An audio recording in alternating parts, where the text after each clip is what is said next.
you told a story to Mike and I in the car. I'm not sure if you want to retell it here on the podcast or not, but wasn't there a story involving Randy Hales and someone racing in the back alley?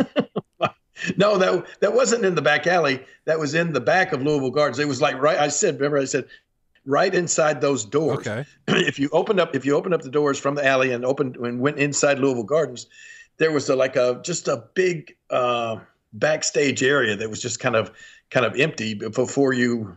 Not empty. I mean, it was just there was I don't even know how you describe it. Just a big area there before you came to the doors that led downstairs to where the locker rooms were. And so, and I'm, it was long. It was the length of the entire of Louisville Gardens. And so this area is where kind of the wrestlers and everybody would congregate, during the matches while the matches were going on.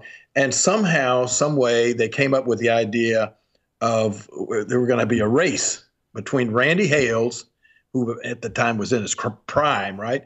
And Randy Hales and Frank Morrell. I mean, I don't know. I think I egged it on saying, Frank, I believe Randy Hales could beat you in a race. And, that made Frank mad. No way. Randy Hales going to beat me in anything, right? So anyway, we devised the course.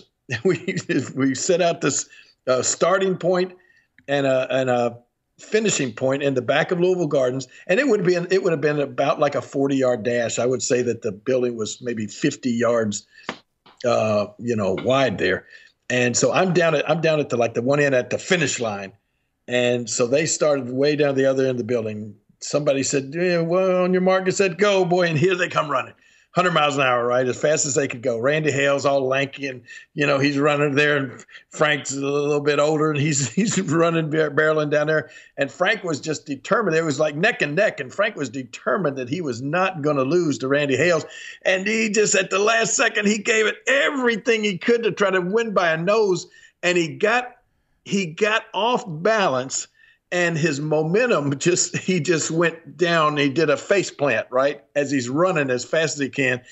And there wasn't that much space between the finish line and the brick wall that ended the side of the building, right? And so Frank fell face first and slid face first right into the brick wall, right, and the big concrete wall. And we thought it was the funniest thing ever. I mean, just said, boy, fierce Frank trying so hard to win, and boom, right at the last second, he falls and slides and hits the wall, right? And so we're all laughing our butts off.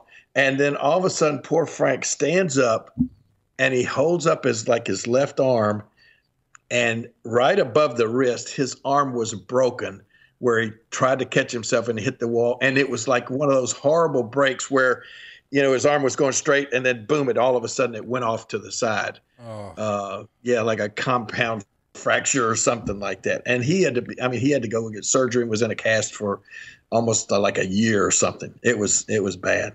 Oh my! But that was one of the main memories I remember backstage there at Louisville Gardens, man. Jeez. I know. What was Randy Hales in his prime like? What do you mean? Well, you had to distinguish Randy Hales that he was in his prime. I mean, like he was in better probably racing condition than he would be now, I get you. That's funny. And Frank was too, I think.